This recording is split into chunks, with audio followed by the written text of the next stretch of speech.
విజ్ఞప్తి చేస్తూ సెలవు తీసుకుని ధన్యవాదాలు అధ్యక్ష. సంజయ్ రెడ్డి గారు. అధ్యక్ష ధన్యవాదాలు అవకాశం ఇచ్చినందుకు. అధ్యక్ష మా నారాయణఖేడ్ నియోజకవర్గంలో కంటి మండలి చాలా పెద్ద మండలం అధ్యక్ష. సుమారు 14 గ్రామ పంచాయతీలతోనే ఒక మండలానికి ప్రపోజల్ పెట్టడం జరిగింది. గత ప్రభుత్వంలో కూడా హామీ ఇవ్వడం జరిగింది అధ్యక్ష. కానీ ఇప్పటి వరకు ఎలాంటి కూడా చర్యలు చేపట్టలేదు. కాబట్టి తమరితో రిక్వెస్ట్ చేసేది ఏంటంటే ఆ తడ్కల్ మండలాన్ని ప్రకటించినట్టే ప్రకటించి మళ్ళీ విత్డ్రా చేసింది. కాబట్టి తడ్కల్ని కూడా కొత్తగా మండలం ఏర్పాటు చేసే విధంగా మీ ద్వారా ప్రభుత్వాన్ని రెవెన్యూ మంత్రి గారిని కోరుతా ఉన్నాను అధ్యక్ష. గౌరవ రెవెన్యూ మినిస్టర్ గారు.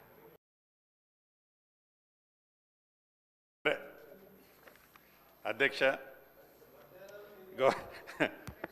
గౌరవ సభ్యులు చాలామంది కొంతమంది చెప్తా, మీది కూడా నారాయణ రెడ్డి అన్న మీ పేరు కూడా తీసుకుంటా. గౌరవ సభ్యులు కొంతమంది డివిజన్ల గురించి, కొంతమంది మండలాల గురించి ఈ సభలో ఉన్న సహచర సభ్యులు చాలామంది అడిగారు.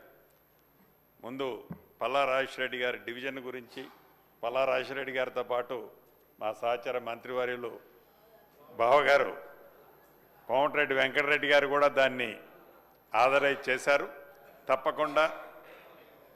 తప్పకుండా అది కలెక్టర్ గారి పరిశీలనలో ఉందని మరొకసారి తెలియచేసుకుంటూ, ఎమ్మెల్యే లక్ష్మణ్ కుమార్ గారు ధర్మాపూర్ డివిజన్ కానివ్వండి, నాగరాజు గారు వర్ధన్నపేట డివిజను, అదే రకంగా ఆ కార్పొరేషన్లో ఉన్న కొన్ని విలేజెస్ని డిలీట్ చేయమని కూడా అడిగారు. నేను కూడా అక్కడ ఒక సభకి వెళ్ళినప్పుడు అక్కడ ట్రైబ్స్ దాన్ని డీనోటిఫికేషన్ ఇవ్వమని అడగటం జరిగింది. తప్పకుండా దాన్ని కన్సల్ట్ మినిస్టర్ గారి నోట్ అంటే సీఎం గారి కింద ఉంటుంది కాబట్టి తప్పకుండా దాన్ని తీసుకెళ్తాను.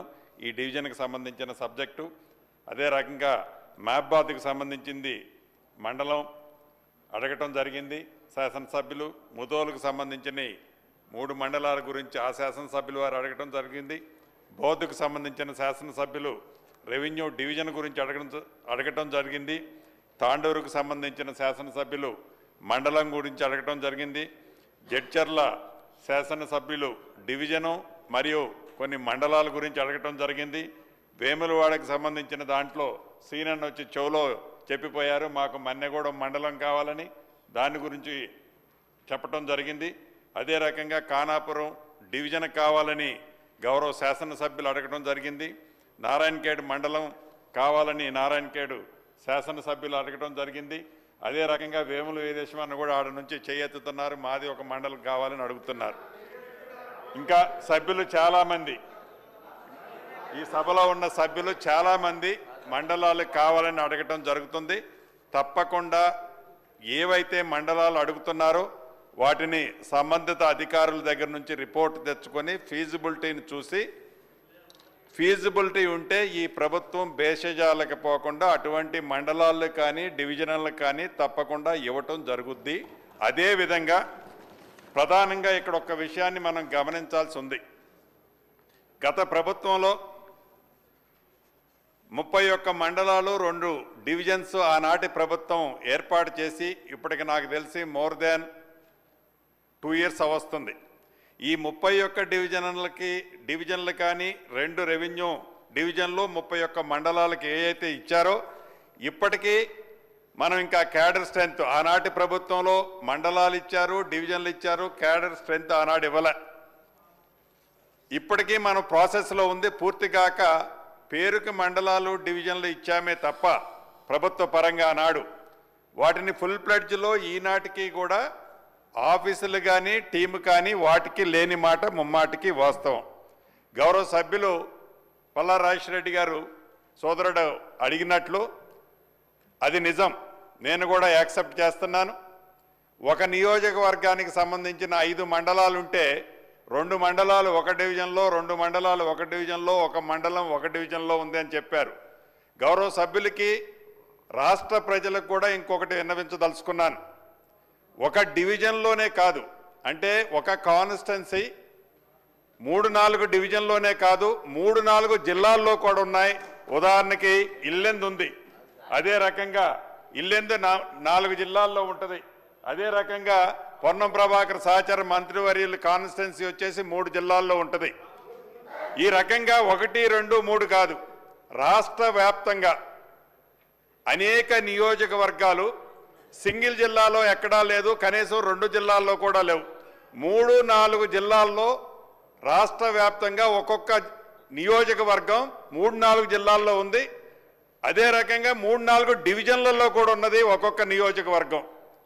అంటే ఆ విభజన చేసేటప్పుడు అంటే మేము ఈనాడు అధికార పార్టీలో ఉన్నామని కాదు, గత ప్రభుత్వాన్ని విమర్శిస్తున్నామన్నది కాదు, కానీ ఇది ఫీజిబిలిటీ పరంగా నిజంగా చాలా ఇబ్బంది ఉంటుంది. ఒక శాసనసభ్యుడు ఒక కలెక్టర్ గారితోనో, ఒక ఎస్పీ గారితోనో, ఒక ఆర్డీఓ గారితోనో, లేకపోతే 2 ఆర్డీఓలతోనో ఫ్రీక్వెంట్గా ప్రజల సమస్యల కోసం, ప్రజల కష్టాలు తీర్చడం కోసం, వారు అడిగే రిప్రజెంటేషన్ షార్ట్అవుట్ చేయడం కోసం అప్రోచ్ అవ్వడానికి కంఫర్ట్గా ఉండేది. కానీ మరి ఆనాటి ప్రభుత్వం ఎందుకు అలా ఆలోచనతో ఆ జిల్లాల బైఫర్కేషన్ చేసేటప్పుడు కానీ, ఆ నియోజకవర్గాలని విడగొట్టేటప్పుడు కానీ, లేకుంటే ఆ డివిజన్లో ఏర్పరిచేటప్పుడు ఆ రోజు ఏది ఆ డివిజన్లో ఇన్కార్పొరేట్ చేస్తే కంఫర్ట్గా ఉండేది. అలా కాకుండా చల్లా చెదురుగా ఏ నియోజకవర్గం శాసనసభ్యుడు ఆ నియోజకవర్గం సంబంధించిన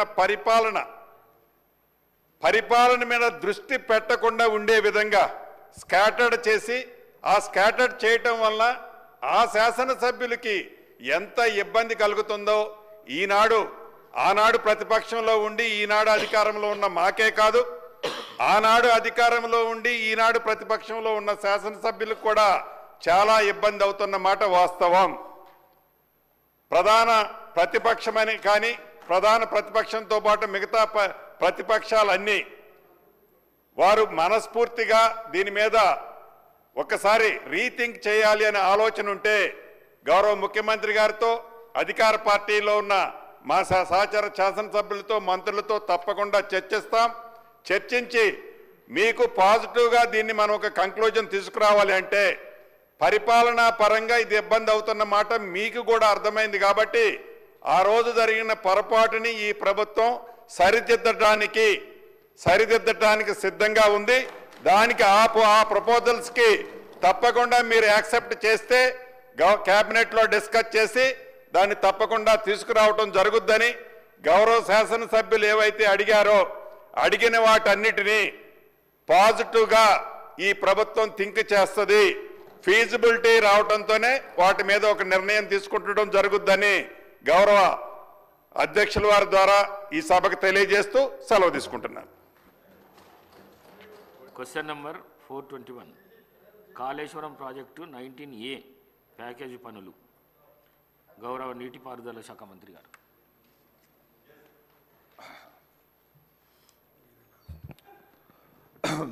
Speaker sir, the package 19A work consists of 2 main components. One, feeding of Singhu reservoir. The fresh proposals for alternative economical alignment for feeding the Singhu reservoir are under preparation. Point 2, creation of 39,000 acres new Ayakat.